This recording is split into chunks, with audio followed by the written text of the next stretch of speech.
तो बड़ी खबर नेपाल तनाव को लेकर आ रही है, जहां पर नेपाल में हिंसा उग्र हो गई है। बवाल के बीच अब भारत भी एक्शन में आ गया है। भारत नेपाल बॉर्डर पर अलर्ट कर दिया गया है। बॉर्डर पर एसएसबी ने मोर्चा संभाला है। इसके अलावा जो बड़ी खबर है वो ये है कि हिंसा करने वालों को गोली मारने के आदेश ओली सरकार की ओर से दिए गए हैं। और यही वजह है कि नेपाल में मौजूदा स्थिति को देखते हुए भारत नेपाल सीमा पर चौकसी को बढ़ा दिया गया है। सशस्त्र सीमा बल यानी कि एसएसबी ने अपनी एसओपी के तहत जवानों को अलर्ट रहने के निर्देश दिए हैं। तो बड़ी खबर, इसके अलावा सूत्रों के हवाले जो जानकारी आ रही है उसमें सीमा पर तैनात जवानों को ये निर्देश दिए गए हैं कि नेपाल से भारत आने जाने वालों की पहचान सावधानी से करें, इनकी जांच जो है वो बेहद सावधानी से करें। तो ये जानकारी निकलकर सामने आ रही है। साथ ही इसके पीछे की वजह बताई जा रही है ताकि किसी भी तरह की कोई संदिग्ध गतिविधि हो उस पर तुरंत कार्रवाई की जा सके।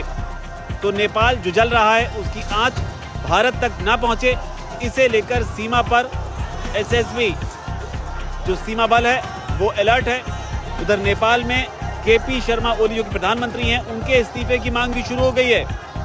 नैतिक आधार पर विपक्ष ने इस्तीफा मांगना शुरू कर दिया है। तो कुल मिलाकर जो नेपाल में हालात बने हुए हैं वो बांग्लादेश जैसे ही बनते जा रहे हैं। इससे पहले श्रीलंका में भी कुछ ऐसे ही हालात बने थे और अब नेपाल में अगर तीनों को जोड़कर देखें, श्रीलंका, नेपाल और बांग्लादेश, तो भारत के जो पड़ोसी देश हैं उनमें ये तीसरा ऐसा देश है जो कि इस तरह की हिंसा के चपेट में आया है। जिसके पीछे की जो वजह है, क्योंकि छात्र आंदोलन की वजह से ही बांग्लादेश जला था और नेपाल में जो हिंसा है उसके पीछे जेनजी को, नई जनरेशन जो है जेनजी, इसे कारण माना जा रहा है। बताया जा रहा है कि नेपाल में फेसबुक, इंस्टाग्राम, व्हाट्सएप जैसे बड़े सोशल मीडिया प्लेटफॉर्म्स को बैन किया गया, जिसके बाद जेनजी जो है वो बुरी तरह बेकाबू हो गए।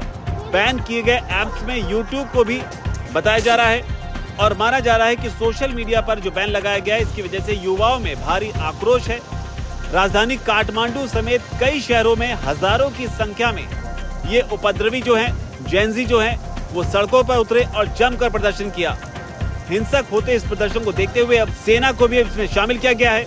इसके अलावा जो बड़ी खबर है वो ये है कि बांग्लादेश की तरह यहाँ पर भी संसद भवन में घुसकर जमकर तोड़फोड़ की गई और आगजनी की गई, जिसके बाद पुलिस ने आंसू गैस के गोले छोड़े और पानी की बौछार की। और इसे ही देखते हुए लगातार जो तस्वीरें निकल कर आ रही है नेपाल से वो बेहद डराने वाली है, जिसमें अब तक कम से कम 20 लोगों की मौत हो चुकी है और 100 से ज्यादा लोग घायल बताए जा रहे हैं। हालांकि मौत का आंकड़ा जो है वो लगातार बढ़ता भी जा रहा है और यही वजह है कि नेपाल सरकार ने अब तोड़फोड़ करने वालों को सीधे गोली मारने का आदेश दिया है। कुल 26 सोशल मीडिया ऐप्स को बैन किया गया है, जिसमें Facebook, Instagram, YouTube, WhatsApp, Reddit और एक्स जो है इस तरह के ऐप्स शामिल हैं।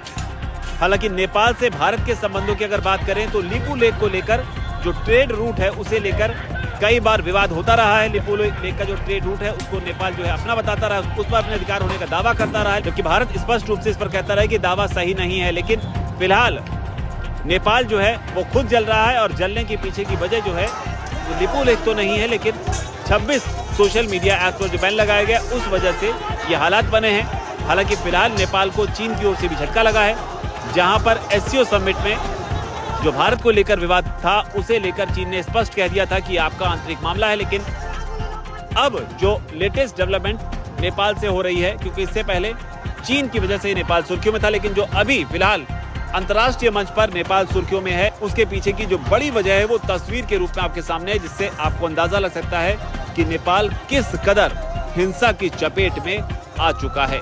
हालांकि ये 26 ऐप्स के बैन की वजह से ही सिर्फ हो रहा है या इसके पीछे कोई इंटरनेशनल साजिश हो सकती है, क्योंकि जब बांग्लादेश में हिंसा हुई थी तब इसके पीछे अमेरिका के हाथ होने की बात कही गई थी। शेख हसीना का तख्ता पलट जानबूझकर कराए जाने की बात कही गई थी। इसके अलावा रिपोर्ट्स ये भी आई थी कि भारत में भी अमेरिका प्रधानमंत्री मोदी के साथ कुछ ऐसा ही करना चाहता है। लेकिन फिलहाल जो बड़ी खबर है वो है नेपाल में, जहां पर भारत का तीसरा पड़ोसी देश जो है अब हिंसा की चपेट में आ गया है। इससे पहले श्रीलंका और बांग्लादेश में भी इस तरह के हालात बने थे। इस पूरी रिपोर्ट पर और इस पूरे घटनाक्रम पर आपकी क्या राय है, कमेंट सेक्शन में जरूर लिखिए। धन्यवाद। गोली लागी सके